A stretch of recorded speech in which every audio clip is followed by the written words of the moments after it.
Seated.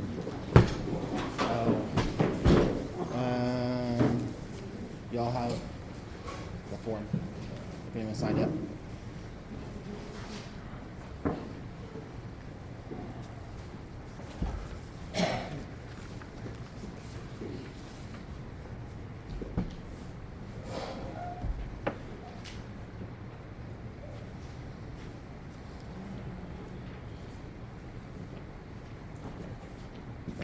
Thank you.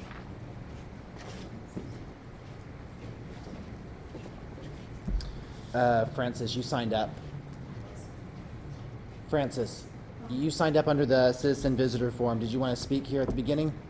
I was hoping that I could speak during one of the items on the agenda. I don't think that shouldn't be a problem. So, okay.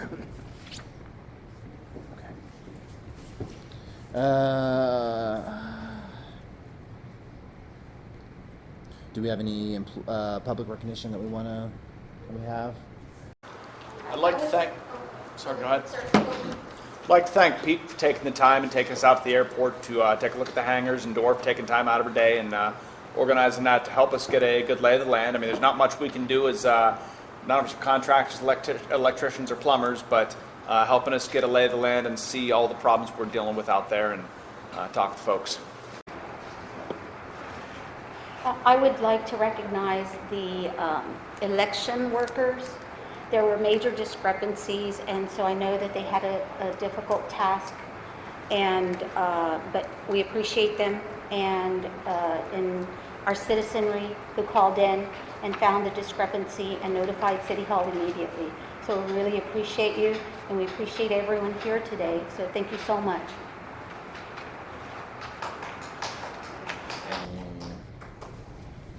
Employee. Okay. All right. In talking with Tom, this is probably the best place for me to go ahead and give my final speech, because once we get into item 7, 8, and whatever else, it starts getting a bit complicated. So, first of all, I want to thank all of you for an incredible 6 years.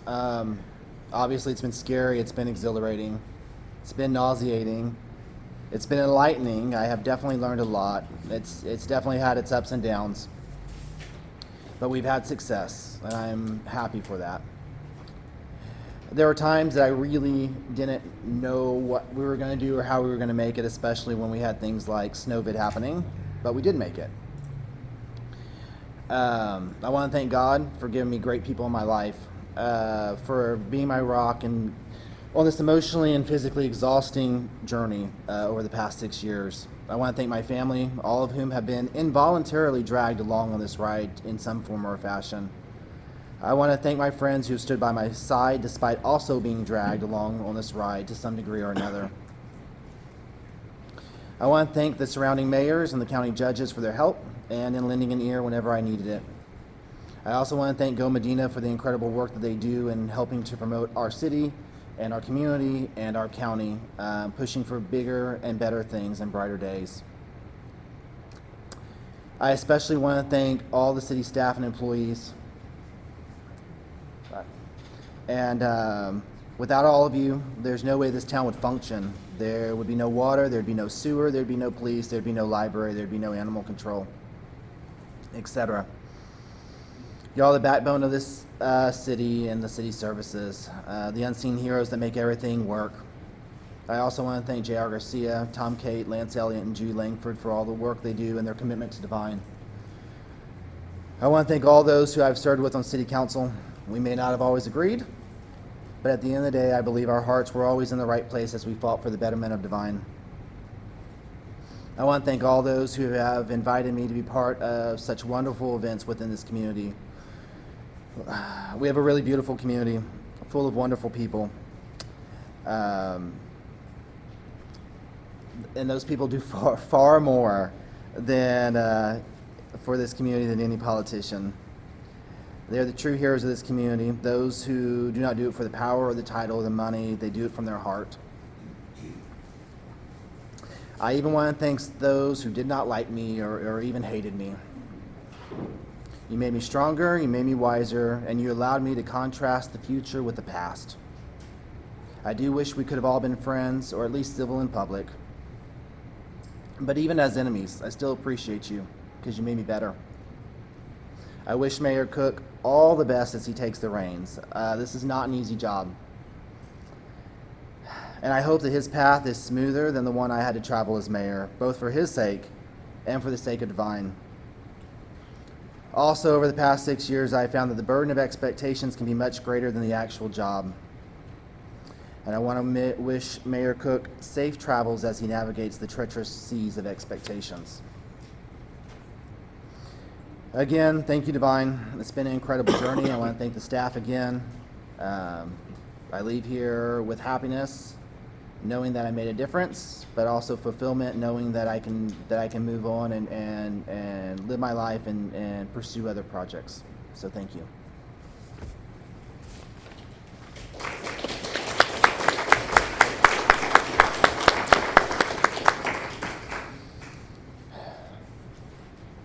Item 6.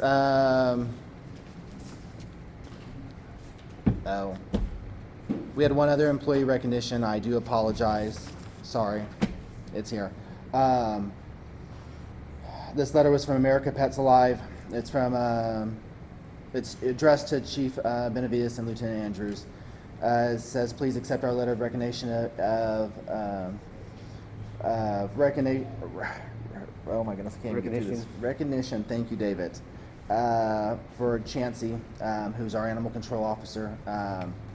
With our partnership with American Pets Alive, she's been able to do an outstanding level of initiative, leadership, and resourcefulness in many areas, most notably in the area of life saving. This year, American Pets Alive was elated to see Devine Animal Control achieved a historic shelter animal live release rate as high as 97%, and that's in part to Miss Chansey, you know what she does. So she's not here tonight, but thank you. Okay. Item 6. Go ahead and move into item 6. Consider approval of council meeting minutes. These are the regular minutes, meeting minutes from April 18th, 2023. Was there anything that we need to change on them? I didn't see any discrepancies, but I just have a question on the one with voting stuff. There's just extra verbiage in there. Is that just because, like, state law, we have to, for the votes? Spanish? Yeah. It's for anything to do with the election, it has to be in Spanish as well. Oh, okay. Just curious. Thanks. I didn't know why it wasn't for everything else. I didn't see any. I didn't either. So if there's nothing else, I'll go ahead and entertain a motion to approve those minutes. I second. Okay, we have a motion and a second. All in favor? All right.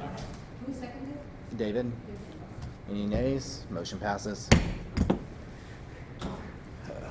Mayor, at this time, I'd like to make a request, and I'd like to make a motion on item number 10 to be removed, to be moved down to next to item, before item 26, the adjourned agenda item. Yes.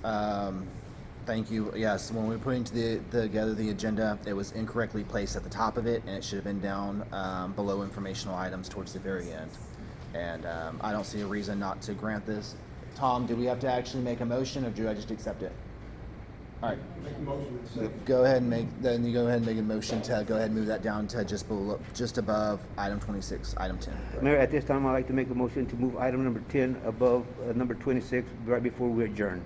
I have a motion, I have a second. All in favor? All right. Anyone opposed? Motion passes. All right, 7.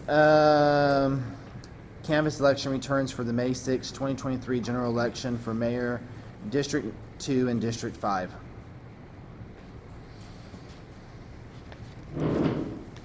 What is, Tom? Oh, so I know somebody's supposed to be talking here. It's not me. We have our election done. Yeah, I was gonna say, somebody's supposed to be talking and I know it's not me.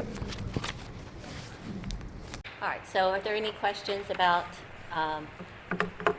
process and procedures that went on during the election besides the unfortunate issues that happened with our getting the incorrect voter registration list from the county. Thankfully, once we caught it, and Dora caught it right away, thank goodness, she made all the phone calls that she needed to make, and then she and Denise spent the next day and a half, maybe 2 days, going through each address in every district for every citizen that we had listed.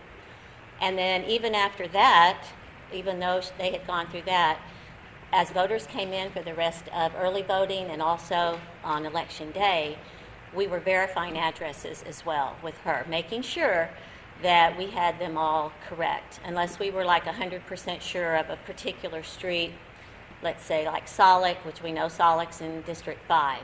But anything that was even close to being a question, Dora wanted us to verify that with her. And it was unfortunate that it happened, and we corrected it as fast as we could, and thought our election workers did a good job, and our voters did a good job as well. As we came in and had to, it took longer sometimes for some people to vote because we were verifying addresses. They were very patient, very understanding, and they understood why we were doing what we were doing and appreciated that. So Dora and Denise really, and Alma from the city, really went above and beyond in helping us and trying to make it a smooth process. Any questions? If not, then I guess I do have a question. go ahead. How many citizens did it affect overall that were either not on the roster, and also how many were disenfranchised or suppressed votes, were not allowed to vote in their district? Well, the ones I know of in District 2, I know that there were 6. Okay. And how many overall did it affect? There were over 200 mistakes, but not all those people came in to vote. Yeah. And there were some that the mistakes were, once they started checking the voter registration, people that were in District 3 on the voter registration list were in District 5. It wasn't even close. It wasn't even across the street or odd even number or anything like that. Some of those, and I can't remember the number, Dora, how many there were. There was 200, and I believe it was 206 total. 206 total, but I mean out of like District 4 and going from 3 to 5. I mean, there were numerous that were not even close to being in the same district, not even neighboring districts. So. And Glenda, do you want to tell them, because y'all been doing it for a while, that the different versus this election, how the other elections have ran, that we've not had problems like? Yeah, I was thinking about last year's election, and I'm thinking, well, it was still the same voter registration cards. What was different? And first of all, it wasn't a mayor election, but we had, I believe, District 4 last year, and then we were also running the school board election. So we actually had 2 different elections going on last year, but we didn't have council, I think. Was it just District 4 last year, or remind me of that? I think it was more, but it wasn't like you're saying, it wasn't a mayor's race when everybody was coming. Yeah. And so to me it was a little bit more challenging actually last year, because we were asking people to vote in 2 separate elections. We were asking them to vote for the city. If they came in, it was just District 4, and then they also had the school board, so we had countywide. Even, of course, well, Bigfoot was out there, but we also had the countywide as well, so for the school board. So it was different, and we didn't see those discrepancies last year. Typically what happens when we come in and through our training, we're lucky enough people bring in their voter registration. Most people do not, and they don't have to. They can just bring their driver's license or a photo ID. And so we verify that with the voter registration list. If they're not on the list, there could be a reason they moved within the city, moved within the county. Any kind of questions we have, Dora is emphatic about us checking with her. I heard that a lot. And so She gets on the phone with Hondo, checks addresses. I mean, we really do try to be as efficient as possible when it comes to the voting process because we want everybody to vote. We want it to be a fair election. And the ones that couldn't vote were, and Glenda can tell you, it's because they got to vote in their last precinct because they moved. Yeah. So they wouldn't be able to vote. They had them, they're very good about making them fill out a statement of residency so it can get changed. For whatever reason, it wasn't changed. So, but they're allowed, the law states that they can vote one last time in their old district. Yes. And it wasn't in that certain district because they moved from one district to another. Right. So they get to vote in the old district. But for the next election, all those get submitted to the election register for them to change that. Yes, they do a change of residence, and we copy their driver's license, and that door sends that all to Hondo so that those changes can be made for the new cards. Well, we appreciate all your hard work. I personally appreciate that. And, we did receive calls by individual citizens that stated they were not allowed to vote in District 2. And so that brought up some concerns as to the results of the election and a couple of questionable acts that occurred. But again, we understand, or at least I understand, that you were following protocol as was instructed by individuals. And we were checking maps. We were looking at our register, but with our training, you look at the registered list, which is certified by the county. And so but if we do have questions, we would always call. But it was just unfortunate. And definitely wish to keep that trustworthiness in the election process for the city of Devine. And so with these questionable practices, it has put a red mark on us. And so we just want to make sure that from this day forward, the protocol. But thank you so much. You did a wonderful job. Thank you. I have a question. You mentioned this was a lot easier because you didn't have two separate elections running in the same building. My thought here is, I know because of some lawsuit a long time ago, we have to have ours separate from, I guess, the county and state and other elections. If able to reach out to that organization and get them to, I don't know, maybe give up on some of that, or so we can have all the elections together and increase voter turnout. At one stop? Yes. Would you be opposed to that? That's out of my control. I don't have any. Well, I mean, you folks are the volunteers giving your time to manage this. So, is that asking a lot? I wouldn't think so. I mean, like I said, it's easier to do one election, and we do not have all the technology equipment like the county does.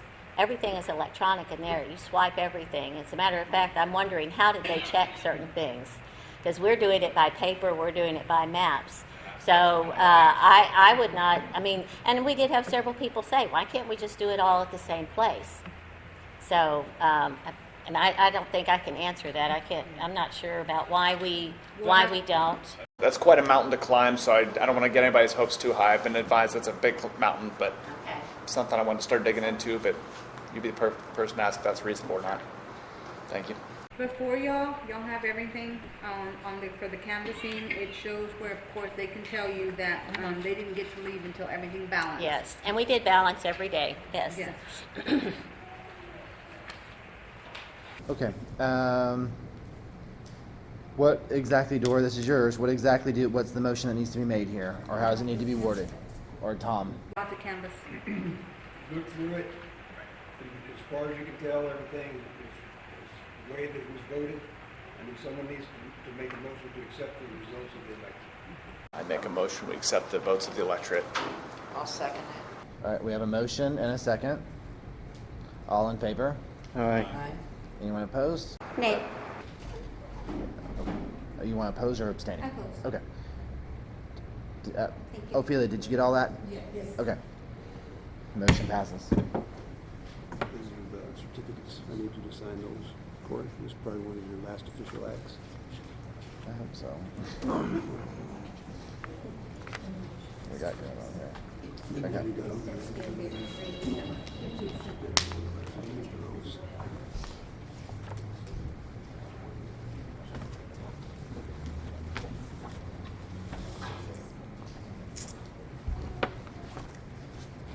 So All I'm right. gonna move over here to the flags.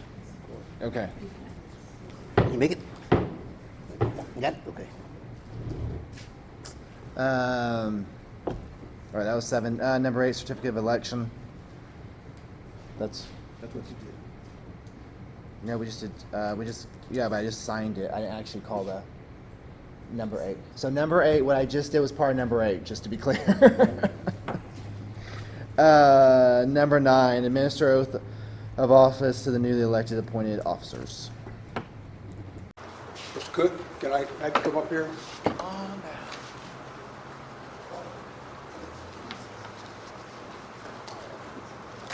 And then Debbie, we'll get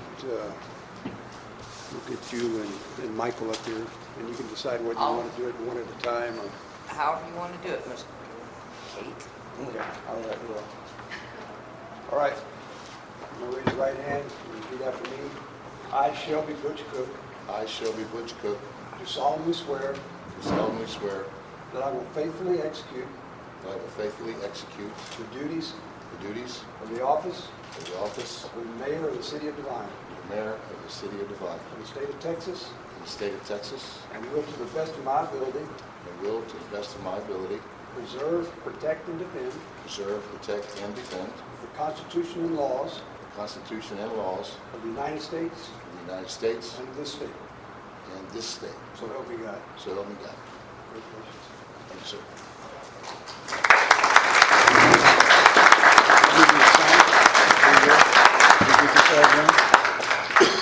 Sign right here, Butch.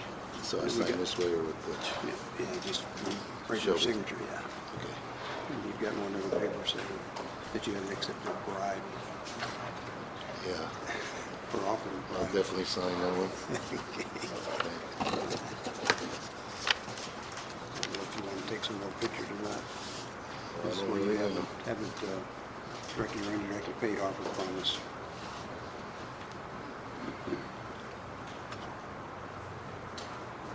Okay.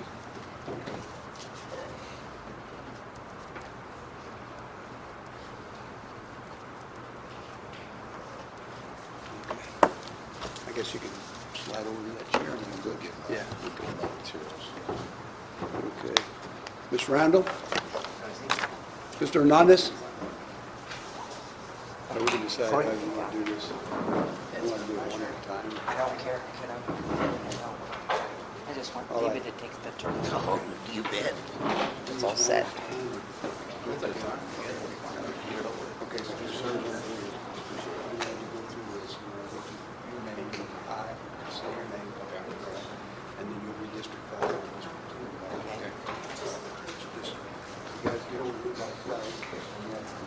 Pretty pictures. That's important. Yeah. Yeah. We need to do something like that. Okay. I I, Michael Hernandez, Debbie Rambo, do solemnly swear do solemnly swear that I will faithfully execute that I will faithfully execute the duties of the office the the duties duties of the of office of Alderwoman of Alderwoman, District 5 District 5, and of Alderman Alderman, District 2, right, City of Devine, City of Devine, City of Devine, State of Texas, State of Texas, and will to the best of my ability and will to the best of my ability preserve, protect, and defend preserve, protect, and defend defend the Constitution and laws the Constitution and laws Constitution and laws of the United States of the United States and of this state. and of this state. So help me God. So help me God. Congratulations. Thank you. Good luck today. Thank you, guys. David. You got tons of pictures, ma'am. Awesomeness. All right, here we go. We got two. This is the oath. I need you to sign here, just the way that it's typed there. And then the second page is affirmation that you haven't offered anybody a bribe for the vote. Oh. Okay? Here we go. I might have to move to a different district because this seat is just not conducive. Okay. That's all you need from Yes, me? ma'am. That's it. It's all yours. Thank you. Okay, Michael, Yes, sir. this is the oath of office. I need your signature right here on this line.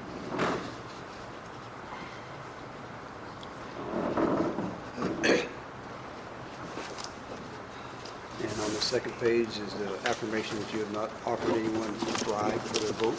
Yes, sir. Put your signature right here.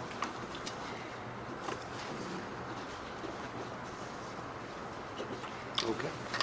And that's it until I've got to get to my notary book, and I'll catch you at the end of the meeting for that. Okay, sure.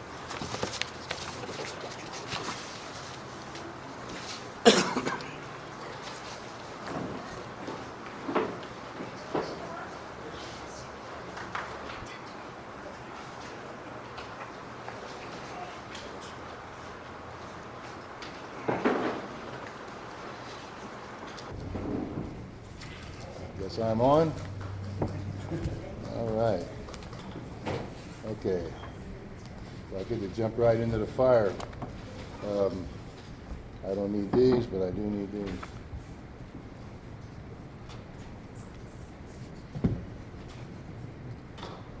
For those of you who have the agenda in front of them, item number 10 was moved to the end. The reason being that Councilman Espinosa cannot resign before making the following recommendation, okay? Which would be item number 11.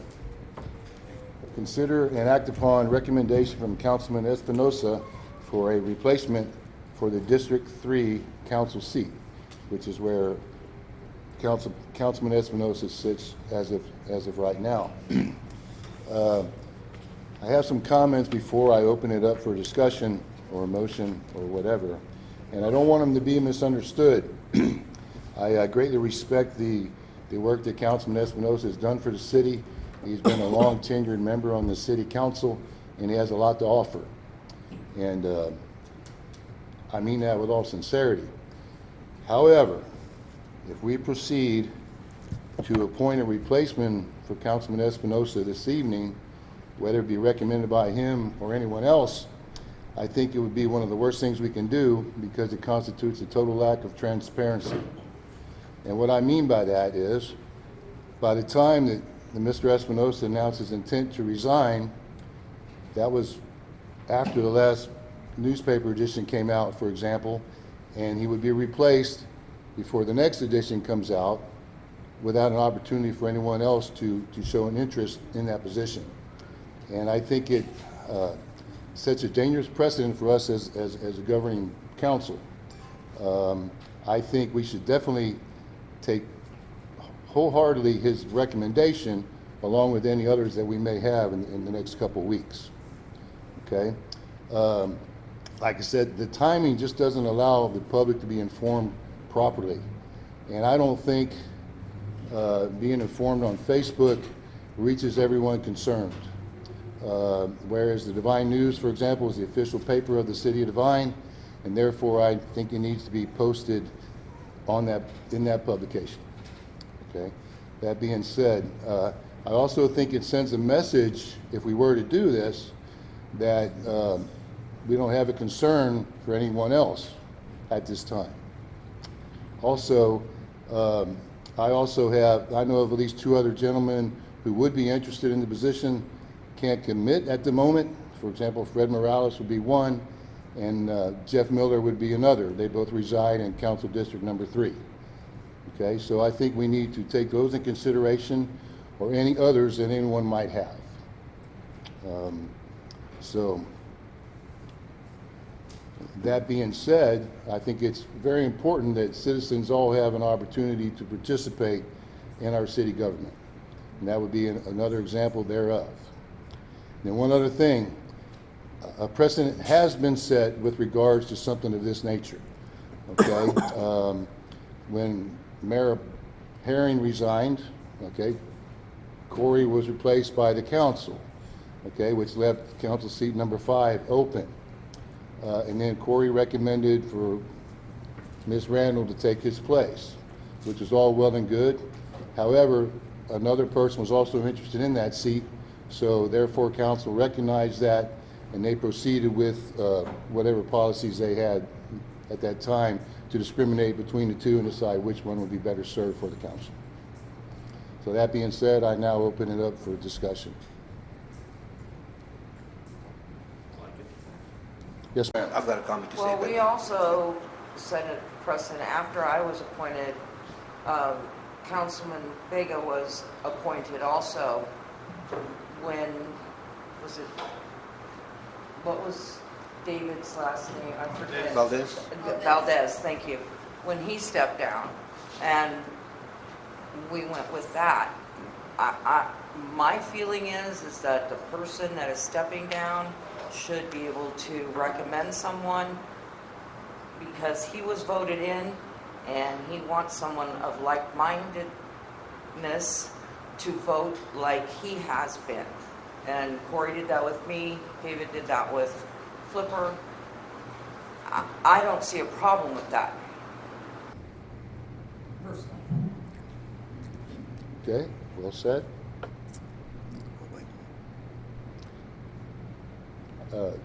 You did not, you basically didn't address the other points that I brought up.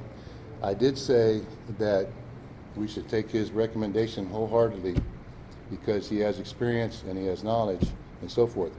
That being said, I just don't think it should be acted upon this evening. It should be done at a later time, taking into consideration his recommendation plus any others that are interested in the position. Yes, sir. I'd like to see everyone, and including your recommendation there, just talk to those folks and allow a special meeting so the public can come in and hear what they have to say. Just that way I like the transparency thing. Make sure public hears the same stuff we're hearing so they can hold us accountable for the decisions we make. Michael? Well, I mean, it's kind of difficult here. I mean, we're in a situation where we need somebody now. You know, then that means we're going to have to wait till when? Special session, another 2 weeks? Well, you could do it a couple ways. You could have a special meeting. You can wait till the next council meeting. I think a couple weeks is ample time for anyone to step up that would be interested and also to be considered. But somebody's already stepped up. Well, once again, nobody else had the opportunity because nobody else knew about it other than Councilman Espinosa. Mr. Espinosa, when your last election, did anybody run against you? I was unopposed. The 2 years before that? I was unopposed. 2 years before that? I can't go back that far. All right. You see, I mean, why wouldn't we not take this situation when 6 years nobody ran against them? Well, once again, you can't go back. I could probably answer to that, sir. Okay. My name is Francis Navarro, and I've been, not as soon as I should have, but actively engaged in, most recently, the happenings of Devine.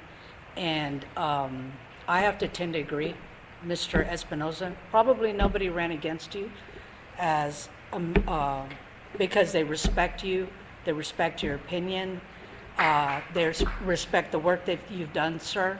And now that you have chosen to step away from the job that we've all appreciated and valued, I'm in agreement with Mr. Cook in that you have maybe a recommendation, maybe like Ms. Randall said, with like mind, in line with what your vision is for this community. But I do think that we need to open the door, Mr. Hernandez, to maybe Mr. Espinosa would be willing to stay for that 2-week period, to give us somebody, some additional support from the community, because I can guarantee you, had I known our district with Mr. Vega here, I might have ran at that time if I'd have known. So I think it's a fair assessment to think that other people in this community might also want to engage with the happenings of Devine and connect the way you have to this community. And I would like to say, personally, I thank you for your leadership. I thank Mr. Thompson for his leadership and all the work that all you guys are doing. But in a job of service, which all of you guys, whether I've agreed with you or not, you are in a position of service, and sometimes you have to take some blows that aren't fun. And we all know that, and sometimes we can get up here upset about things, but it does not devalue the commitment that you guys have placed in leading this community forward. But I have to say, as a community member, had I been aware, I might have considered running for District 1. I appreciate and value Mr. Vega's service and commitment as well. And, you know, who knows? But I do believe that a man of your stature and your commitment would agree that it should be open and valued, who you might even consider as well. But I think there might be some people out there, other than what Mr. Cook has said, has placed interest in it, and I think we could benefit from that.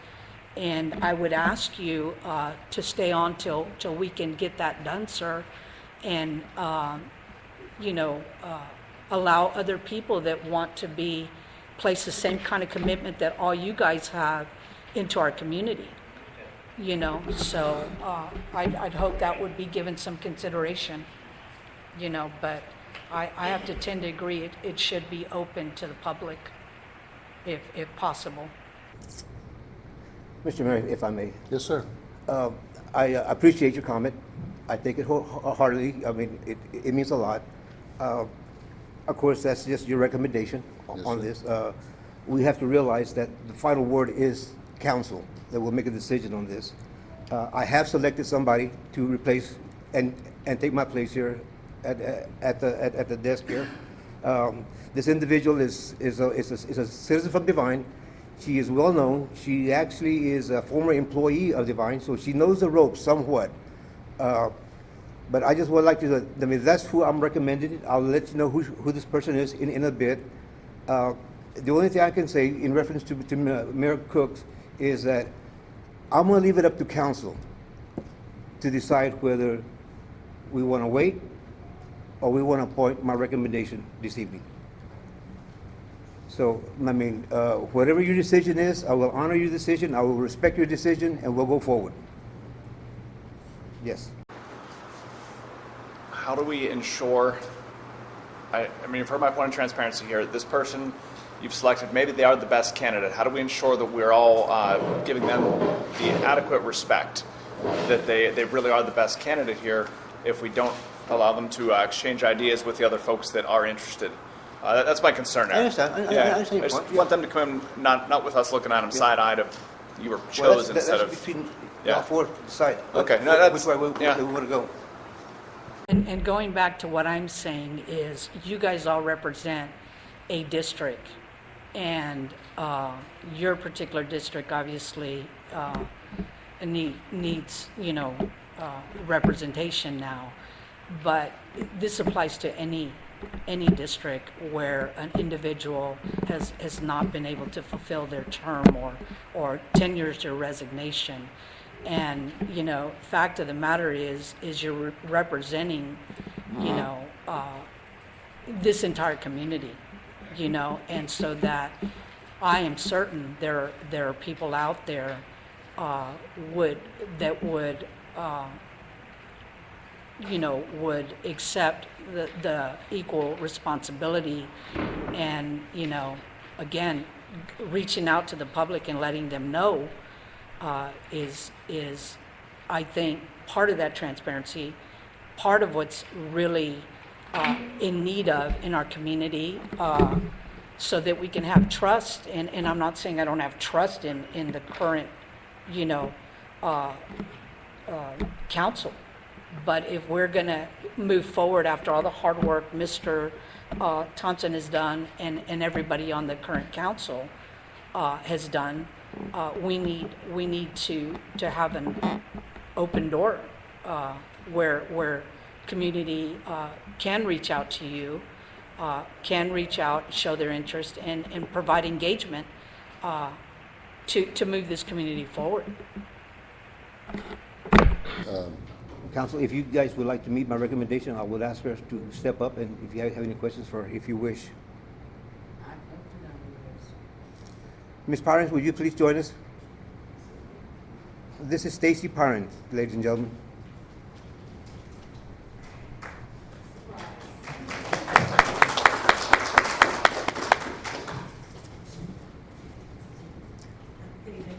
Could you fill us in a little bit about yourself, please? Absolutely. So as you said, my name is Stacy Pyron. I'm a lifelong resident of Devine. I graduated Devine High School in 2004. During that time, I was also highly involved in the community. We used to help out in the summers when the library would have their summer reading program. I was also Fall Festival in 2002, Fall Festival Queen in 2002, which was fantastic because it gave a scholarship that helped me toward my college education. I graduated from UTSA in 2008 with a degree in speech communications. My passion in life is really connecting with people. I really feel like my skills at communication are the thing that make me a valuable asset to this company. As Councilman Espinosa said, I worked for the city of Devine for about 4 years here next door at the library. I loved that job, and when I left, it was a very, very difficult decision because that job became part of who I am, because this community is part of who I am. I worked on and implemented programs that are still used there today that all involve outreach to the community of Devine. We have a fantastic community. As Mayor Thompson said in his speech, this is a wonderful community full of beautiful people, and I really got to know a lot of them during my time at the library. When I left the library, I actually still tried to be as active in the community as I could. My husband and I have actually judged the Fall Festival Parade for the last few years when we had them pre-COVID and this past year, and it's really just been some of the most fun times that I've had in Devine. We try to make as many city events as possible, National Night Out. I'm a huge fan of the popcorn that the city gives out. It's just the best. And really and truly, I have spent 38 years of my life in the city of Devine. I have invested my family in this city. My husband and I live here. We have moved here after right before we got married, after I graduated college. I live 2 blocks down the street from my dad, who is also a lifelong resident of Devine. I love this community. I want to be able to help them as much as I can. And really and truly, I want to follow in Councilman Espinosa's footsteps in the fact that he not only was there as a representative for the people of District 3, but also for the city of Devine as a whole. While I understand that we all have our own districts that are, of course, our priority, our second priority is going to be the city of Devine as a whole. It's not just what's best for a couple of people. We have to think about the entire city and how we can make Devine even better than it is. We've got some really fantastic things that are going on. I love all the art that's going on in the community. We're really beautifying our city. I love that we've really made great improvements to not just the one park that we had, but the second park that we've got now too. I love that we've got a lot of new businesses opening up, and we try to support them as best we can. So I've obviously prattled on for quite some time here, but I really just want to get it across that truthfully, before Councilman Espinosa contacted me last week, I had never thought about running for any sort of city office. I always felt like I would be best on the other side of the table and helping out my community in whatever way I could. But if I'm able to use my skills to bring it to city council and try to help the community in another way, yes, I will be more than happy to offer my services to the city of Devine in that way. Thank you. Thank you, ma'am. I'm very impressed, and I think you did a great job. Okay. Council, the ball's in your hands. Well, not yet. Oh, not yet. I'm I sorry. haven't put that out there yet. That being said, once again, I thought that was a great presentation. It truly was. But before we proceed, I would like a couple things. I think she answered your question, Mike, about why she didn't run. Okay, she didn't even think about it until she was asked. Therefore, I think anybody else that was asked, well, yeah, I'll consider it. That answers that question. The other thing that I want to point out is that Councilman Vega, if he was appointed upon recommendation, I seriously doubt that he was appointed without the mayor asking for otherwise. So I'm asking for complete transparency. That young lady was fabulous, okay? Great recommendation, absolutely no doubt, okay? All I'm saying is allow some other people the same chance. It's that simple. Let's be transparent. Let's give it time for things to get out there, and then they're the same thing. Any further discussion? I'd like to make a motion. Go right ahead. I'd like to make a motion. We invite all interested parties for the position to a special meeting to be conducted within the next 2 weeks for public to view and us to discuss the position with those interested folks. We have a motion?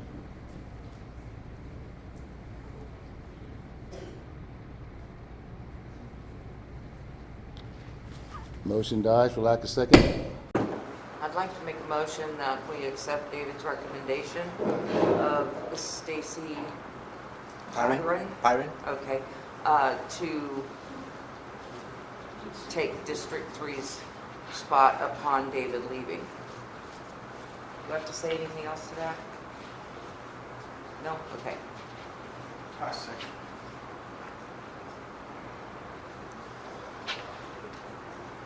We have a motion and a second. All in favor? Aye. All opposed? Nay. The ayes have it, 4-1.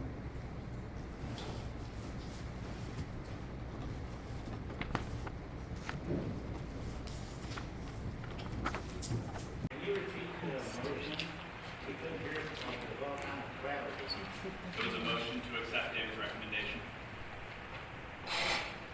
Did you hear that? It was a motion to accept David's recommendation. For his position.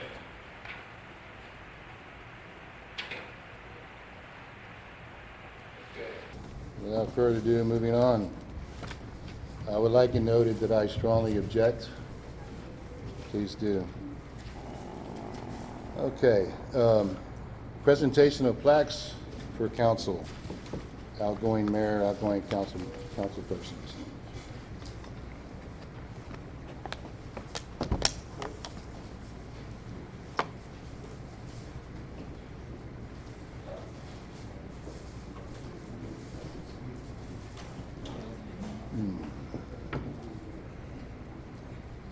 The one on the other side.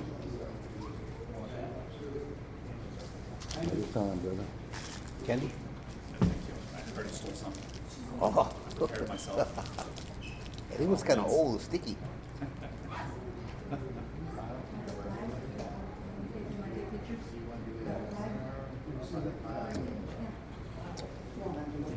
Take a picture, yeah.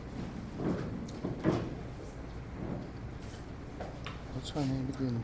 I'm sorry? What's her name again? Stacy Byron. Byron. P-Y-R-O-N? Yeah, she's married to Kobe Byron. This plaque presented to Cory Thompson in appreciation for your 6 years of dedicated service and commitment to the City Council of the City of Devine. Your councilman from May of 2017 to July of 2019, and serving as mayor from July 2019 to May 2023. Thank you, sir.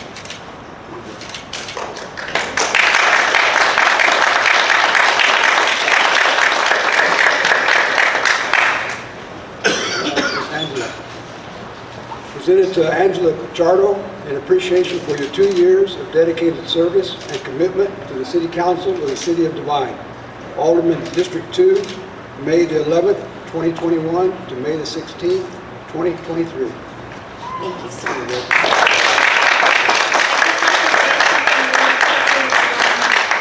I want to thank everyone. We worked really hard, and we have accomplished a lot. And again, the overall goal is for the betterment of the citizens of Devine. And we've fought some hard battles, and we've won many. And again, we continue to hope that everyone does the best and consider the city as an overall, and of course your district, but the city overall. Thank you, sir.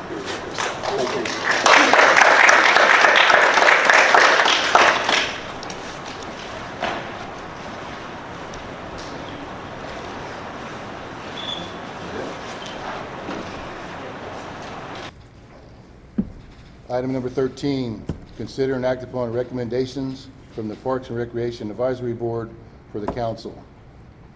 A, to approve for Public Works to remove the old slide from the Briscoe City Park. And B, to consider 3 options in selecting a new slide.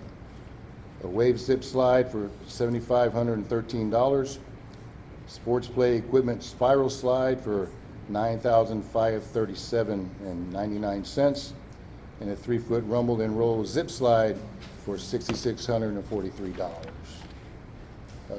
Is anyone to speak on which slide council should choose from, or if to remove the old one? I looked them up.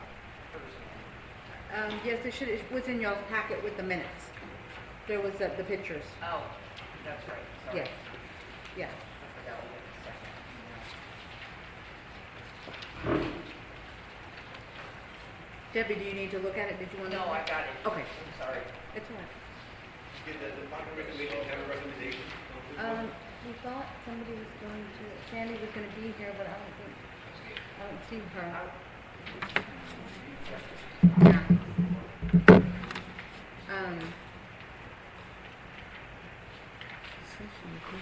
Yeah. She told me she's going to be. She said that last time today, they said that she read it.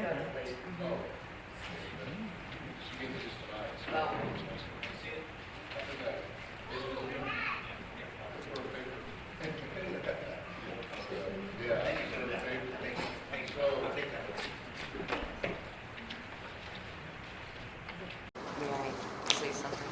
My first thing, oh, yes, ma'am, go right ahead. Sure. Well, I was just going to say, it's the park right in my district. That slide has been broken for, I want to say, over a year, could be a year and a half. It's been webbed up. That particular slide, there's people that keep calling me saying, I was a kid when y'all got that. I mean, it's been there forever. But it's a spiral slide. That's why I'm thinking, even though it's $9,500, they last a long, long time.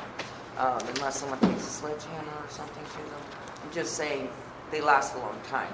And I would prefer us to put a like type slide back into the park. Because those other 2 little slides, they're little, and they're little.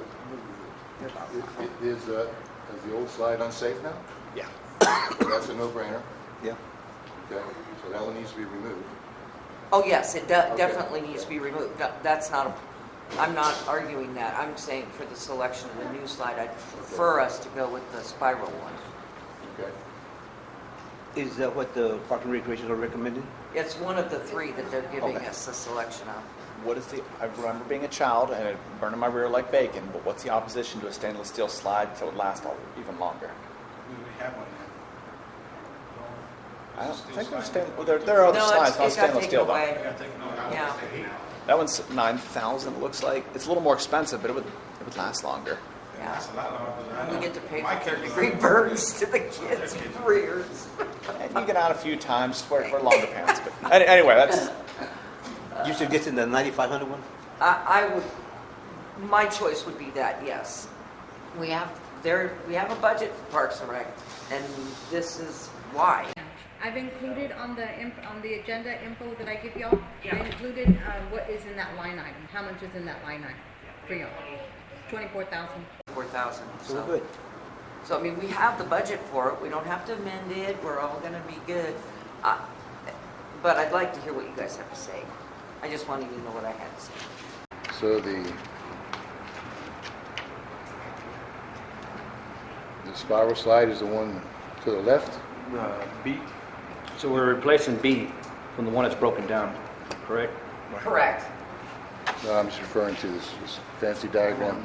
So is there, okay, you're replacing One that looks exactly like that. That's the one that's being replaced.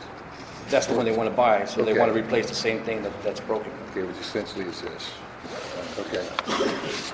So the existing one was a spiral slide also? Yes, yes, it Okay. was. Okay. And Fran, are you here to talk on that? I'm just curious, with regard to the Parks and Recreation Advisory Board, is when will they start making some changes to the John Curcio, which has been left, That's, unfortunately, that's not on this topic. okay, well, I'd like to just But request I that think it at could some be, point. I think it'd be We need to revisit visit in that. the future for sure. Okay. We need to stay on this topic, please. Okay. Okay. So,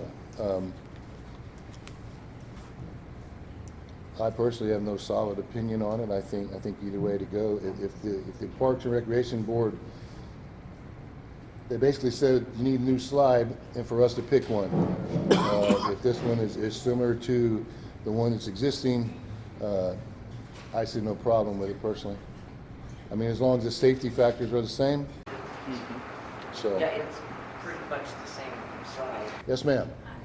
Sarah Espinosa. Hi. As a frequent visitor of the park, I have a toddler. We are there daily. As to the first, at the Briscoe. Actually, we do both parks. When the Briscoe Park is pretty full, we will take her over to the Curcio Park. So we do frequent. We also go to the Bigfoot Park and Lytle's Park. As far as to remove the old slide, I think that is super important because although that you do have it wrapped with orange fencing, the children do go on the slide still, and they do get caught on the slide still. They are constantly on there, and being somebody who is always at the park and a former school district employee, so I know these kids, try to help as far as getting off. So I do think that is like a no-brainer, as somebody said here.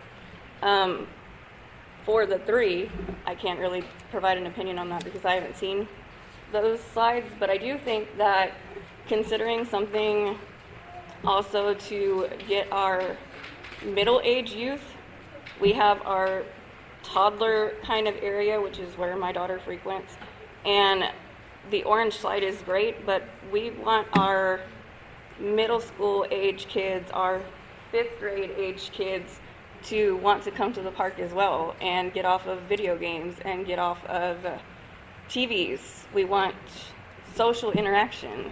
We also want organic family time. So yes, I think that something else needs to be put there, but I don't know how the money works or how it's allocated or the time frame on the money, but maybe give it a chance for other eyes to see. So are you asking for something aside from these 3 to be replaced there? Like, does it have to be a slide for a slide, or do you have to be like you're taking out one slide and you're just going to replace it with another, or is there something else that you can choose from that gets different demographics, not just your tiny children, but your older children that are also playing with the tiny children, so you have more of a family element in your park? I think that's well spoken. Look into other swings and everything else for the kids. Yeah. Planning, or the Parks and Rec Committee. I'm That's further later down the on. list. Awesome. That's later on. So I couldn't agree with you more. We should always look at other options and things like that. However, at this time, we have a recommendation from our board. Number 1, to remove the old slide, okay, which everyone is in agreement with, I'm sure. Yes. But the other one is what to replace it with. So we put it out for discussion. I personally don't have a solid opinion on it, other than if the spiral slide was there before and it's been there for years and years and it was well used, I could go for that, but I could also go for other options that may be elsewhere in the park to be considered in the future. Right now, this is what's put before us. But if council decides that they would rather look at other options, you can just let this go. So. Well, that's up to you guys. I'm just throwing Debbie, it out there. if you're comfortable with this, I'll support your decision on this. Oh, well, did you already make the motion though? I haven't made the motion officially yet. Oh. I know. I mean, I've had a lot of folks want Okay. my kids want it too, but I'd like to make a motion. We kick this back to Parks and Rec. That way we can get your input. Why can't we? Go ahead, never mind. We have a motion. We have a motion now. So he made a motion to see if we can look at other You things. can still discuss some more. That's one of our exceptions to Robert's Like rules. table this or? Okay, we have a motion, but you can still discuss without a second. My motion is to send it back to Parks and Rec, which she will then be a part of and can inform other options. And then they send it back to us and we can vote on it. We had asked them to look into a new slide. That's what we asked them to do months ago. And they finally had their meeting and they brought it to us and now we're going to send it back. If you want other things in the park, that would be a whole different thing that she or anybody else could take to the Parks and Rec board. Because they have a budget to put in new It's not the stuff. budget on the agenda. So they have a budget to put this slide and then put something else in, because they got a Yes. $20,000 budget. Yes. I would So recommend. that's what I'm saying. We asked them to do this. They've done it, and now we're going to send it back to them. That makes no sense to me. But is this budget only for No, it's for both parks. For both parks? We need to look at both parks too, because there's the Curcio Park. Yeah, It's it right needs behind Independence. needs work too. Yes, ma'am. Hold on a second. Right now, council should be taking action on A to remove it, so that way Pete has, that y'all took action, and then, yes, and then y'all can go to B. But right now, we're needing the motion for A, because it needs to be removed. Do I have to rescind my motion so we can do A or amend my motion? Allow me to amend my motion. Can I amend it? I will amend my motion to remove the existing slide from Briscoe Park and send this recommendation back to Parks and Rec to address the budgeting concerns and balance the budget between the two existing parks for needed upgrades and recommendations. A second. So you're making two motions at the same time? Yes. Second, yes. We have a You're second. making two Combination. motions at the same time. Yes. No. We have a second. It must be voted on. Seconded. Michael? Michael? Okay, we have a motion and a second. All in favor? Aye. 2 ayes. All opposed? Nay. The nays have it. We need another motion, gentlemen and ladies. Motion to remove the slide immediately, or as soon as it can be. You don't, I'm sorry, they don't have to be combined either, do they, Tom? I assumed at the beginning they should be combined, but we can do A and then B. Okay, okay. Okay, I'll just start with, let's remove the slide. Give that to Public Works to take care of. All right, we have a motion to remove the slide as noted in A. Second by Rufino. All in favor? Aye. All opposed? Unanimous? Okay. Let's move on to B, please. I have a question.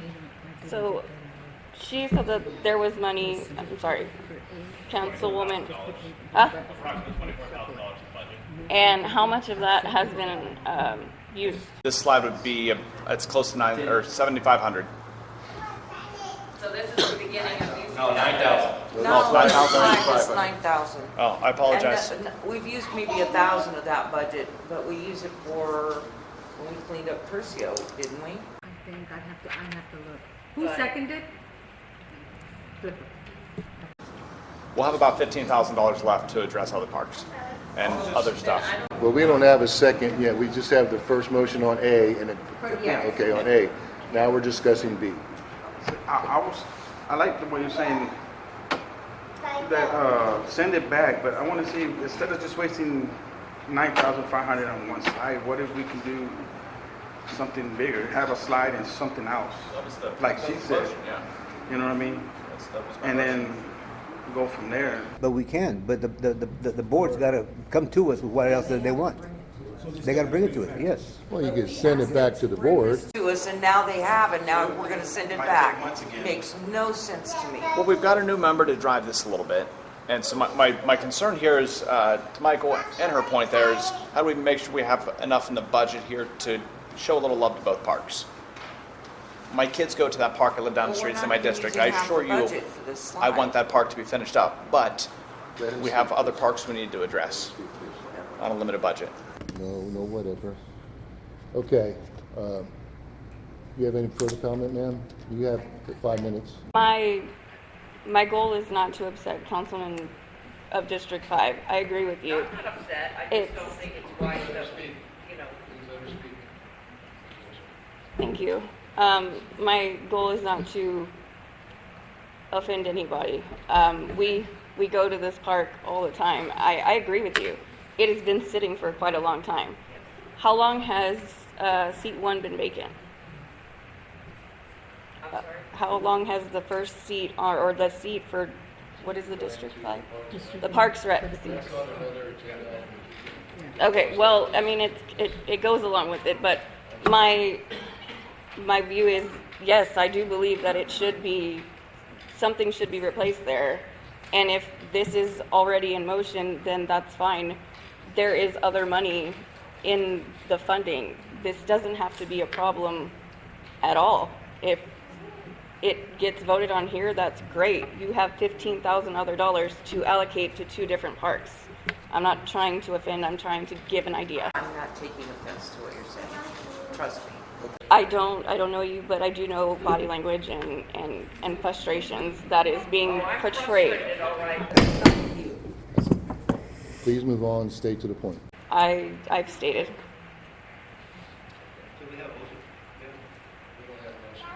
Yeah, before y'all's motion, I don't know if y'all got to read the minutes, but in there, they did, Judy was a part of the meeting. Langford, she's the one that helps us apply for the park grants and stuff. She's gonna be working with the park board about applying for a small grant, for both parks. So they're gonna, and that's gonna be coming back to y'all, but she was gonna be getting the park board some homework for them to do, because we do need to update the park master plan. So just to let y'all know, I don't know if y'all had a chance to read all of that, but they are working on wanting to do some kind of a grant for both parks to get more equipment. I'd like to point something out. Okay, when we have our boards that we've comprised, we need to value their opinion, number one. Number two, it would have been kind of nice if they had an opinion on B. Okay, so they're asking for yours, okay, and what have you. I assume they would have considered the budget aspects and what have you. Obviously, we have 2 parks that are being considered here with all the conversations. We have Curcio Park in District 2, and then we have Briscoe City Park, which I thought was District 4, but is it 5? It's 4 after last. It is 4. On my side of the street is 5 on Hickory. Either way, Yeah. So either it's way. only in both. Okay, so obviously we need to make sure that we're spending equally as equal as possible on both parks, providing both parks need the same thing. One park may have more than the other, and you may need to supplement the other park with more to try and equal things out. So I am not privy to all that information personally, but you guys have been here for a couple of years. Okay, so what this boils down to is if we want to replace it with another slide, if we want to pick between the 3, or however you want to proceed. If there's another option, so we need to move on and be definitive and decisive. I would recommend that if the board gave us these 3 options, and apparently they're favoring option B, I'd like to go ahead and make a motion that we install the sports playground equipment spiral slide for the amount of $9,537.99. Okay, all right, we have a motion and a second. All in favor? All right. Opposed? 2? 3-2? Okay. Councilman Vega, Ms. Randall, and Espinosa. The motion passes 3-2. Okay. Item 14. Oh, thank you very much for stepping up. Very appreciated. Item 14, consider and act upon for planning and zoning to create a new zoning classification for the community north of Colonial Parkway, in addition to Cactus Flats, requested by Alderman Ritchie. Just to preface quickly, there was not much information in the packet. Councilman Ritchie is declared as for informational purposes only at the moment for council to consider some ideas that he has. So to be clear, my objective here was to start a conversation within the community and not to press any action immediately. And I've since learned that Cactus Flats wouldn't need this at all. But I don't think anyone in this room believes that we're economically going to improve at this point. I would have to disagree if you do. Trump or Biden aren't going to save us. Dare I call that insanity. The nation's currency is faltering, and these are the concerns I'm getting from a lot of my constituency.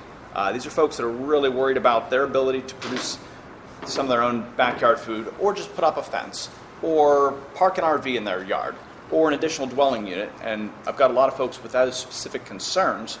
But current policy is postured a lot towards looking like an HOA. You cannot have these signs in your yard for instance, Coach Sanchez, or the young lady requesting a kidney. Those are illegal according to our planning and zoning policy. They do not make sense. That being said, I would like to see us adjust our policy a little bit to protect the home and property value of folks north of Colonial. And I did speak with Ms. Randall before bringing this to council's attention, just because it primarily is District 5, but there's a few folks in District 4 up there as well. That is a very well-manicured neighborhood. Those folks want to keep it that way. I want to respect their wishes. And so I'd like us to be able to write policy that takes care of the different community niches we have throughout Devine. And so folks around the golf course, they do not want roosters. That has been made adequately clear. It was a whole bunch of shenanigans. But folks down south side here, you hear roosters all over the place. They don't care what the policy is. And so we have two different types of community here, and I really want to make sure we're respecting that when we're writing policy. And I look at Mr. Morales. He's got a farm in the south side of town there. That is 40 acres there. No one's going to make a well-manicured yard down there. And so, again, how do we write policy that positively impacts folks instead of being the government entity looking for how do we get more houses in that maximize our tax revenue? Why do we have to look at it that way, that the people aren't just something we milk for tax money? And folks moving here, if you move to the north side, you're looking for a particular appearance in the community.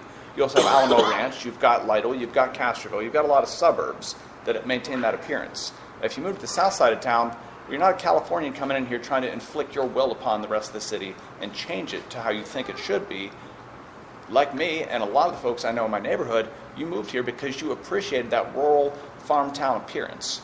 And you looked around and said, okay, I think people are going to leave me alone here. I wish maybe the house across the street could maybe be built instead of just sitting in studs for years, but I'm willing to accept that as I move into it. Or the folks who say, I don't want to hear the train whistle anymore. Well, why'd you move next to the train tracks? So I ask we think about this, and please give me input. This shouldn't be just my idea. But how do we come together to kind of divide the city up in a way that makes sense so we can say, your area of town needs this specific policy. And up near the golf course needs a completely different one because it's just different cultures, different people with different needs. That's all I got at the moment. I'm curious, Dora, do we have, in ordinances and such, when we have one, do we have any that's specific, for example, one district and not another? So it's all blanket ordinances. Tom, is there any mechanism to do that? Well, I think, Mayor, what we need to do is we need to get this idea in the Planning and Zoning Commission. That's where we really need to start it. We have other issues with our zoning that we need to get the commission to look at too. So this is a good step forward, just to get it in planning and zoning. I think, Josh, that's what you wanted to do, right? Just got to get the ball rolling? Yeah, and so that way we don't have to just say all of Cactus Flats is light industrial, or we don't have to worry about spot zoning, or we don't have to have 6 months to a year of folks trying to set up a storage unit and just some mistakes happen and they can't do it, and it doesn't really impact the community negatively. So how do we just change our policy a little bit to allow people to start a small business that maybe is not noisy? We don't want a tire shop behind a Masonic Lodge, but maybe someone can sell some baked goods out of their house and allow folks to be a little bit more resilient without this really stringent stuff of a 1 by 1 foot sign affixed to your house with your family name. And that's the only sign permitted in your yard. It's silly. Planning and zoning. I think so. Does everybody understand exactly what he's asking for? Yes, ma'am, go ahead. Okay. Yes, we did have a discussion, a text discussion that was private. I didn't share that with the world because he was trying to pick my brain and I was trying to understand what he was saying. But now that I've had a few days to think on this, what you're proposing is districts 1 through 4 to become a farm community and district 5 to be just residential. And I think, personally, I don't care if it's planning and zoning or this council, has absolutely no right to segregate the city. You're asking us to actually socially segregate the community. And that this change is in progress for our city. This is my opinion now. We've been working on getting our city up and running and being economically stable, and we've gotten to that point, and now you want us to go back to a farm community. How many people in District 1 through 4 moved here or stayed living here to be in a farm community?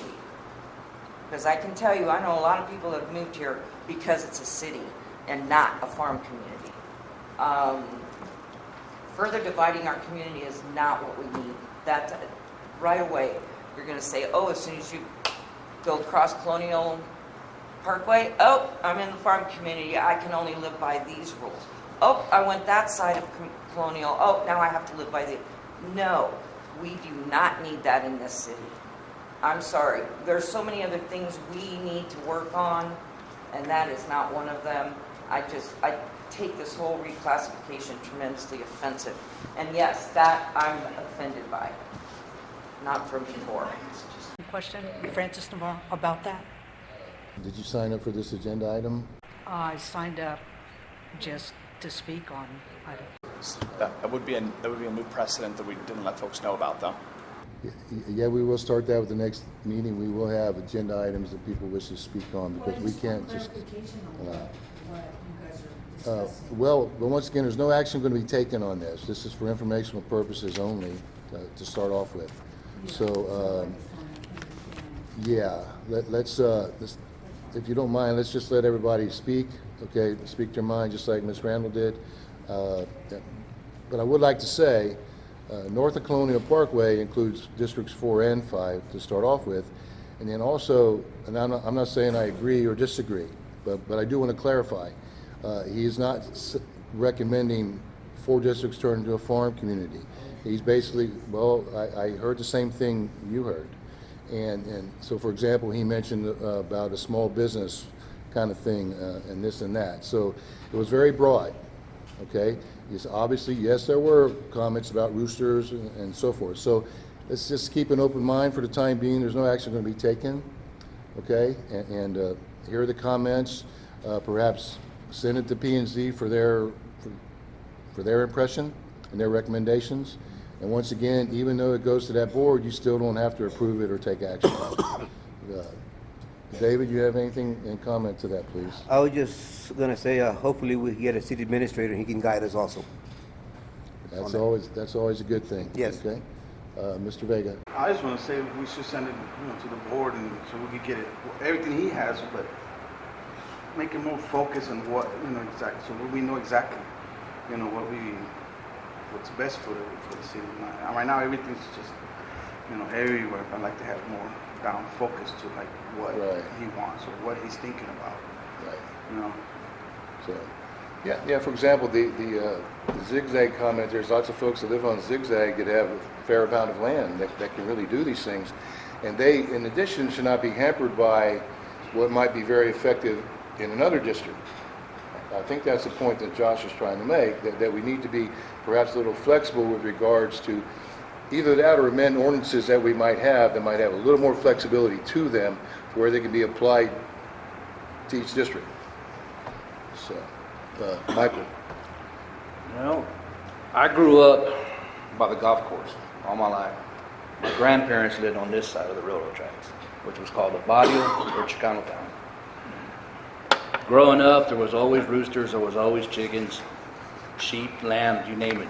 But if we didn't have a city ordinance or the city going after that family back 50, 60, 70, 80 years, I mean, now we're going to bring this up, correct?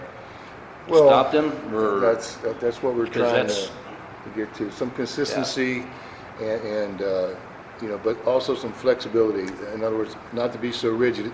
It's a very tough slope. It's a very tough slope because you know, things can be stretched and taken advantage of and so forth. I, for one, have never been much for variances once you have ordinances. I think they're there for a reason. But ordinances get changed all the time.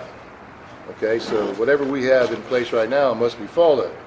But that's the beauty of our system. Things are allowed to be changed as we change, as the town changes.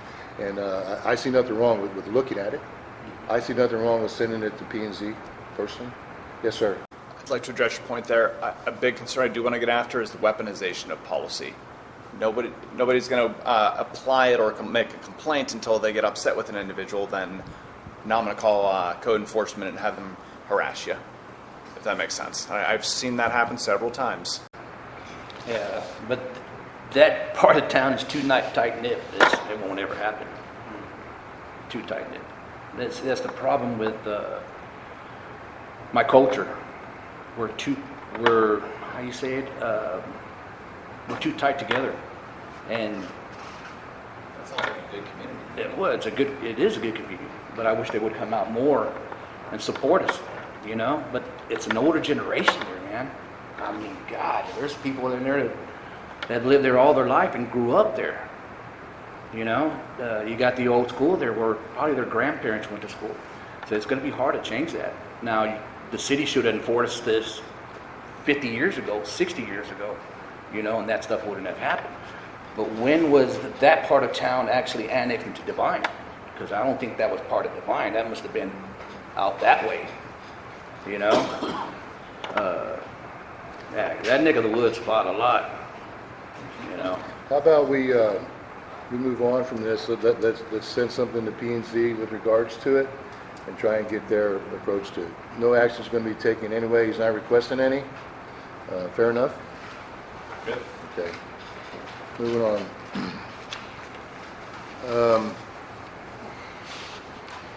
Consider and act upon recommendation from Councilman Rufino Vega for Sarah Espinosa, who spoke to us earlier, to be appointed to serve on the District 1 seat for the Parks and Recreation Advisory Board and the Emergency Management Advisory Board.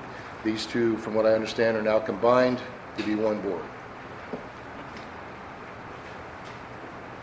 It's up to you, buddy.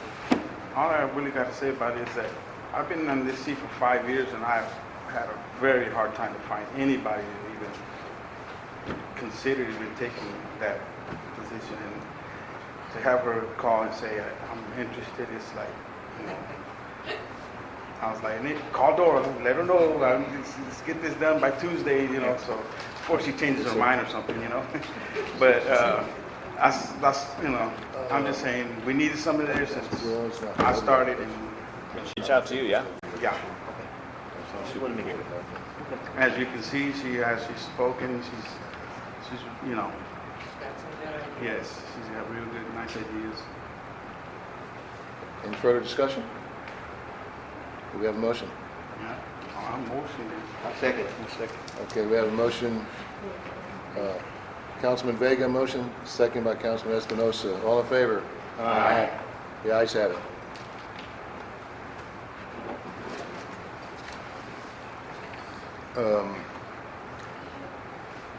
Consider and act upon appointment of member to the Planning and Zoning Commission. These are one of the boards that the mayor gets to nominate, and after considerable thought and interviews with a few people I feel qualified for this, I would like to nominate Scott Herring. Scott is a longtime community member, been here probably longer than I have, and I've been here for 49 years. He and his wife have operated 2 family-owned businesses. He also was a longtime member of our Devine ISD School Board. So he's very familiar with the goings-ons of our community, very knowledgeable, and probably aside from Lewis Stroud, he probably knows more people than anybody. So I nominate Scott Herring for that board. And that replaces Breanne Austin, who submitted her resignation earlier this week. I'm in for that. We don't need a motion on that since I can nominate, correct? Make a motion. Council needs to approve your I'll make a Recommendation. motion to approve your. I'll second.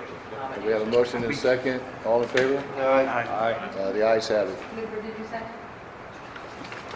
You got it. Scott Herring, now on the P&Z board. You'll have to be, we'll give him Deborah, is it Debbie or Deborah? Debbie? Okay, you prefer to be called Debbie in this panel? Yes. Okay, Debbie. Uh-huh. Rufino? Whatever you like. Okay, Michael? Michael. Okay, Josh? Good, fair enough, thank you. And you may also call me Butch, all right? Okay. Scott is not here for the oath of office. He's out of town until Wednesday, so he will go by the City Hall to take his oath. Item 18, consider and act upon a request submitted by Steve Smith. This one was tabled at the last meeting and moved on to this one. Been informed that Steve is not feeling well today, so we will table this for another time. Can you make a motion to table, or this is not here? Okay, I'll make a motion, we table item 18. Second. We have a motion and a second. All in favor of Aye. table? The ayes have it. Motion passes. Agenda item number 19. Consider and act upon adopting a resolution of the City Council of the City of Devine, Texas, authorizing the submission of a Texas Home Investment Partnerships Program application to the Texas Department of Housing and Community Affairs for participation in the home program HRA/PWD/Disaster Reservation System, and authorizing the interim city manager, city secretary, to act as the city's executive officer and authorized representative in all matters pertaining to the city's participation in the home program reservation system. Is everyone familiar with this? Yes, it comes across it every year. Yeah, we Yeah. do this every year. I'll make the motion to adopt the resolution. My second.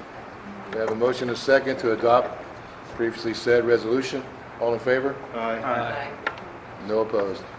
And the number's gonna be 5-23 for the resolution. Okay, resolution number 5-23.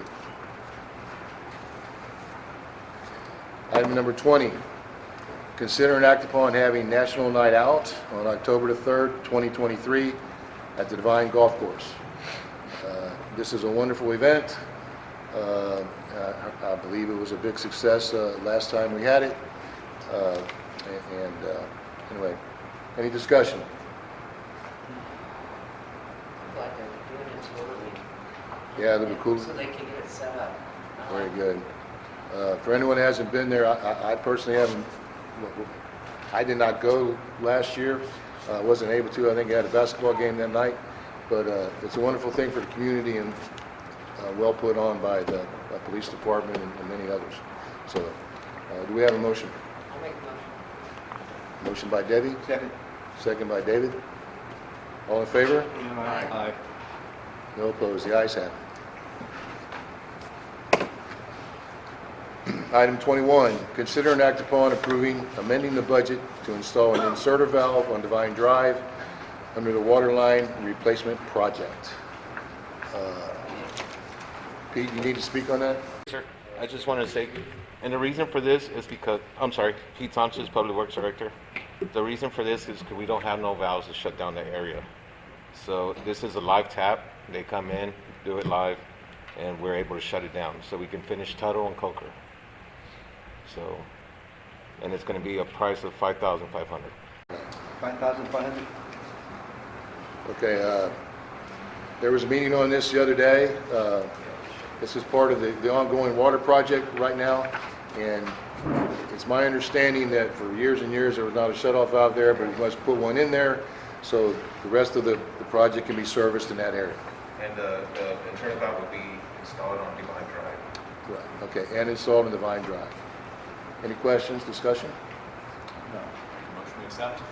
Motion by Josh to accept, second by Rufino. All in favor? Hang on, Dora has a. We gotta make sure to amend the budget. Y'all gotta list that in the motion. Motion, we accept the purchase of the inserter valve and amend the budget accordingly. Got it. Okay. All in favor? Aye. Motion passes. This now a call for executive session pursuant to provision of the Open Meeting Law, Texas Government Code 551.074, personnel matters, and city administrator qualifications. So I assume we go, hopefully it won't be too long. Yeah. Okay? Please.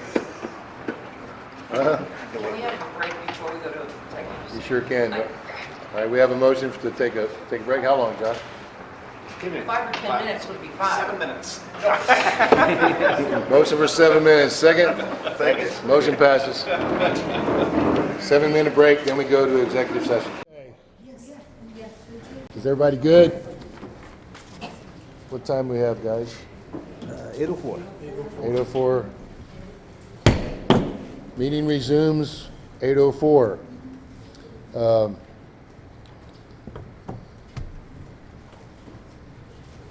Reconvene in regular session, consider action, if any, on items discussed in executive action. We did take action. I have a motion to make, Mayor, Yes, ma'am, please do. to change.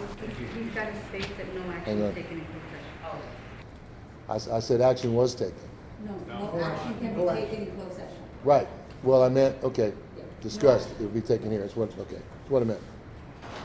You say no action was taken. You have to say no action was taken. No action is taken in executive session, but now we reconvene to where we can take I'll make action. a motion now then to change the requirements on the city admin position to 2 to 3 years preferred. That was the only change. Second that. We have a motion and a second. The ayes have it, motion passes.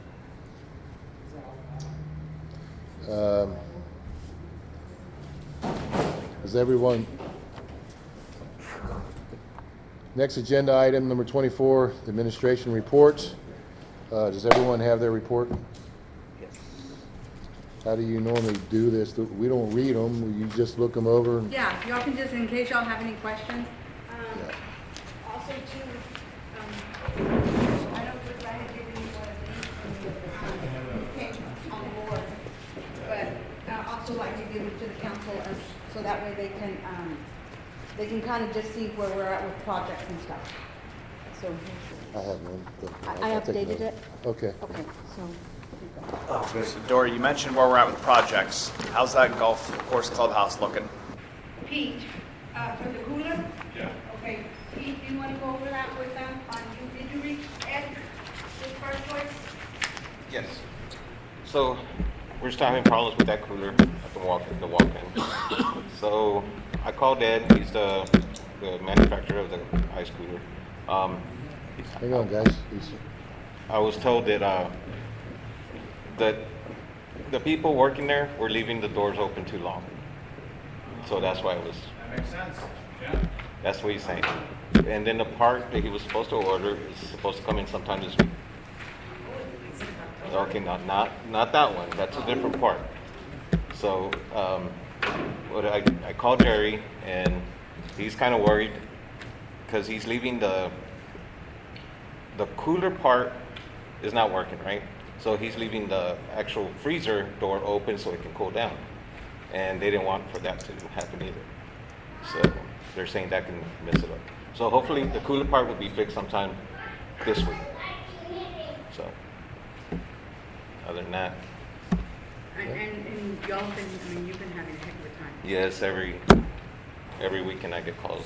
At what point do we draw the line here of, if they if they continue to do something silly like leaving the cooler door open, which causes it to freeze up and break parts, what point is it their problem versus our problem? The way I see it, they're just actually going in there to get their whatever they need. But I mean, I've worked in a restaurant before. It's definitely more convenient just to leave it open as you're going in and out to the truck and whatnot. But if that's causing damage to the equipment, we literally never have an end to this project. I think that's just their excuse because the guys they hired to do this project for that cooler, it's always been around the bush, you know. Okay. So it's Do always. you think the first part that actually we know is broken and that we're waiting on to come in, that one from October, could that be why we're having these other issues with it? It's hard to say. I mean, Okay. I know since Didn't they put a strip, a heating strip right now? a heating strip for now, so it wouldn't freeze over. But And Pete, do we have to stay with those particular repair guys, or can we sub it out and get another repair guy? that's subbed out through them, through the First company. choice. Yeah. Remember, that's the one that John was already hired for the Okay. equipment. Okay. So, and when he left, it kind of fell on our laps. And there was a lot of things, as y'all know, that kind of went It's- wrong. It's like the day after they installed it, we were having problems with it. Yeah. You know, there's a lot of local guys here that could probably fix that. Yup. Well, didn't they have a local guy come look at it? That's how we found the one part that was broken. Jerry did. At the very beginning. Yeah. So this is the main food freezer for them, or? It's the The walk-in. walk-in. The walk-in cooler that's outside, yeah. Then they walk in and they So store I everything. think that mic works a lot better than these over here. Oh, it sounds like it, yes. I'm gonna see this work. Oh, these working? Mike's works really well. You can have mine. Oh, no, that's okay. I'll talk loudly. I hope people can hear me anyway. So, maybe the part will be this weekend. Hopefully. Then we could be fine. Okay. Yeah. But we're not jeopardizing of losing any food or anything there. Well, they had to move some of the food out. They had to move some of the food out, really? Because the cooler part doesn't work. Yeah, yeah. Only the freezer. to move food out. So it's been 3 times already. Well, wasn't there warranty or anything? I think the warranty was out already. Really? Before it got installed, the I know, warranty yeah, was I know out. that, yeah. Yes, it was Took sitting. a year and a half to get it. It was sitting for a while. What's the black church and the fence? That's over here by Kershaw Park, behind Kershaw Park.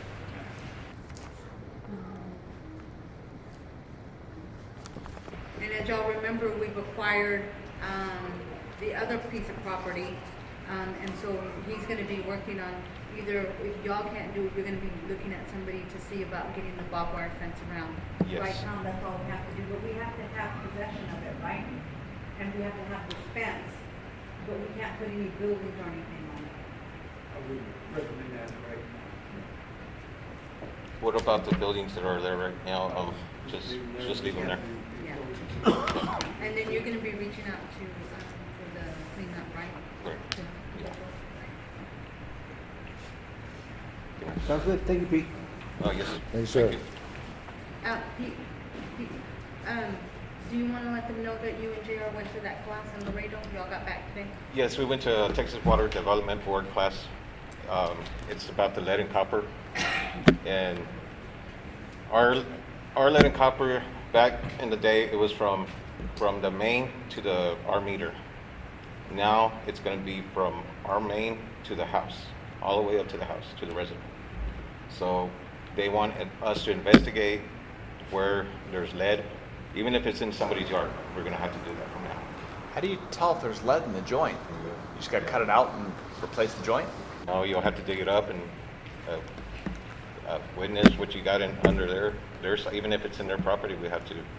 No, my question though is, I mean, how would you tell a lead versus lead-free solder? That would be hard to tell you.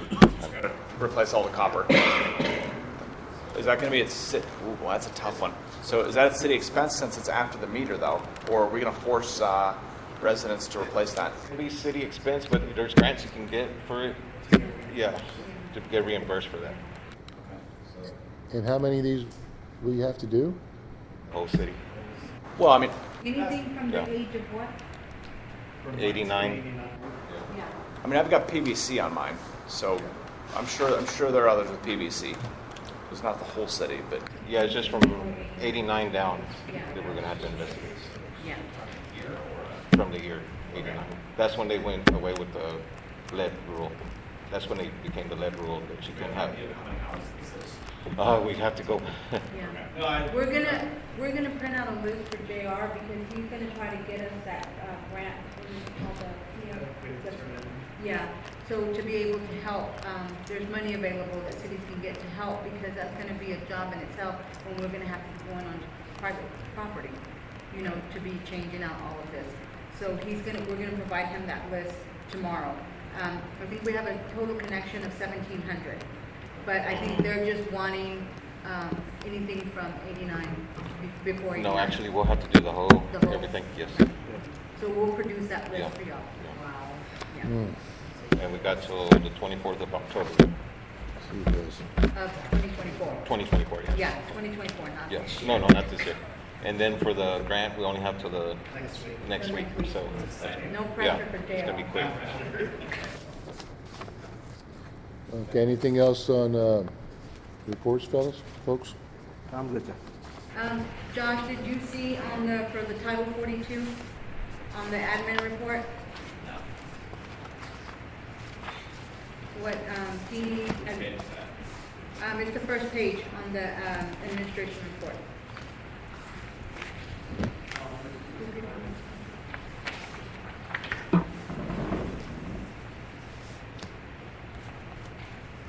Feeny's working with the sheriff department, they had a meeting with them on, since Title 42 has ended, on what they're gonna be doing.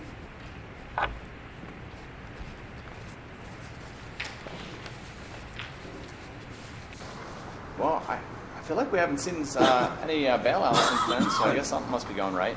Natalia had 2 in the last day and a half. Okay, so they haven't stopped. No, they haven't. They just haven't been here. Laura, just real quick, I'm gonna change the subject. What's the deal with the fence at Oak Hill near Walmart? You gonna redo the That's fence? something that was gonna come before y'all for budget time, remember? The $27,000 fence? Yeah. Yeah, Yeah. That one. yeah.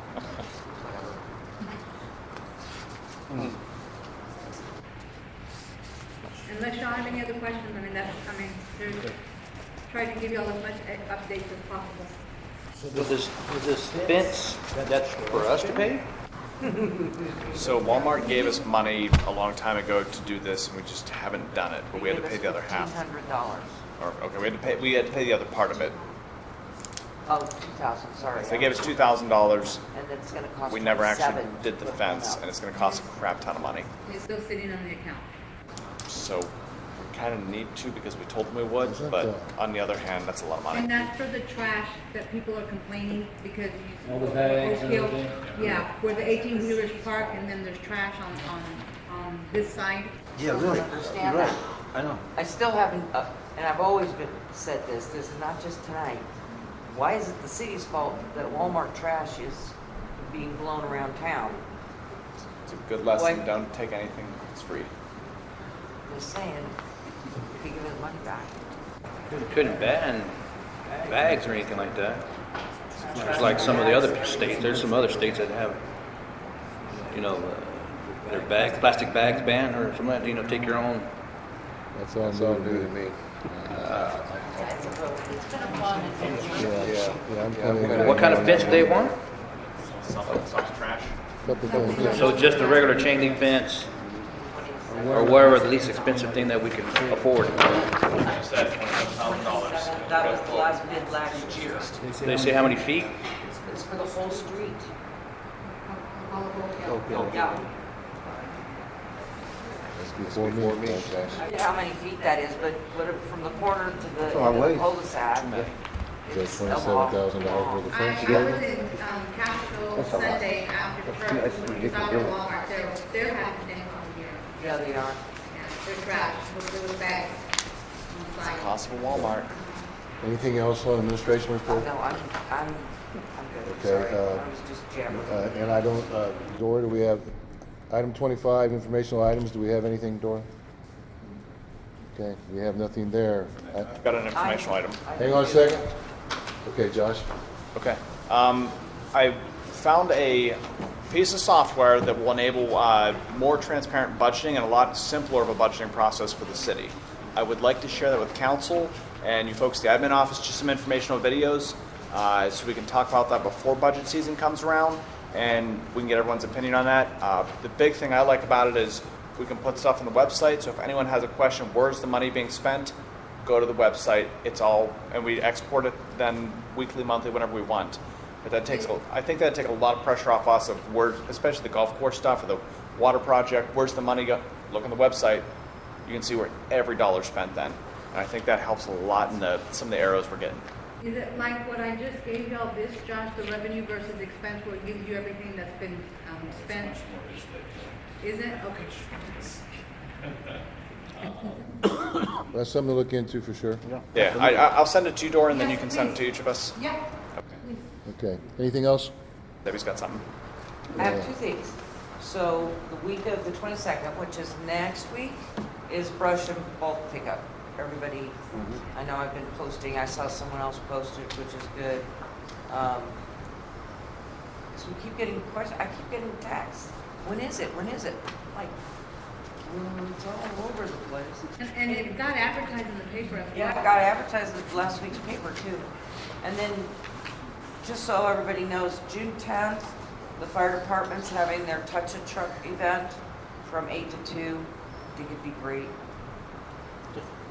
It's fun. It's a fun event to go to.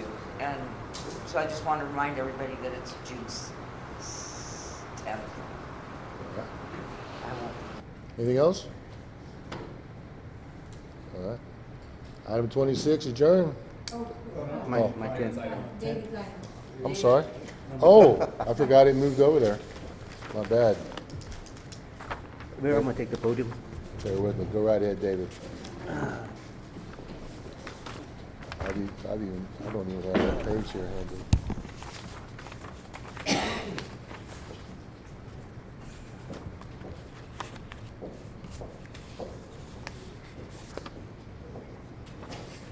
There's so many pages. This is a bittersweet moment, but it's okay. I submitted this letter on May 5th, 2023. I'm going to make some changes as I go along. Initially, it was Mayor Cory Thompson. My correction is Mayor Butch Cook now. City Secretary, City Administrator Dora Rodriguez. District 1, Refugio Vega. District 2, Angela Pacheco, now with the correction of Michael Hernandez. And District 4, Josh Ritchie. And of course, Ms. Debbie Reynolds, District 5. To the Mayor and Council, it is with a great heart break you that due to ongoing medical issues and wanting to devote more time to my family, I am relinquishing my seat as Alderman for District 3 of the City of Devine, effective May 16, 2023, at our upcoming city meeting. Thank you for all the support throughout the years. I am grateful for the opportunity that I was given to represent District 3 by the citizens. I hope I was able to make some contribution to our community. I was honored to be a part of the team trying to make a big difference to our city. It's been a pleasure working with you, and I wish you the best luck in the future. Regards, David Espinosa. I'd just like to, in closing, say it's been my privilege, it's been my honor to be a part of this. Thank you, guys.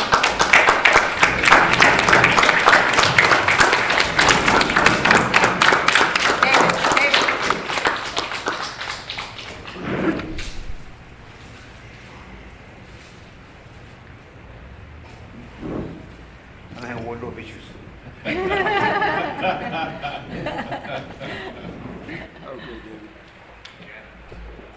Presented to David Espinosa in appreciation for your 9 years of dedicated service and commitment to the City Council and the City of Devine. Alderman District 3, May the 15th, 2014 through May the 16th, 2023. Mayor Pro Tem, May the 18th, 2021 through May the 16th, 2023. Thank you, sir. Thank you. Thank you, Bobby. You did a good job. Thank you, guys. Appreciate it. Yes, thank you.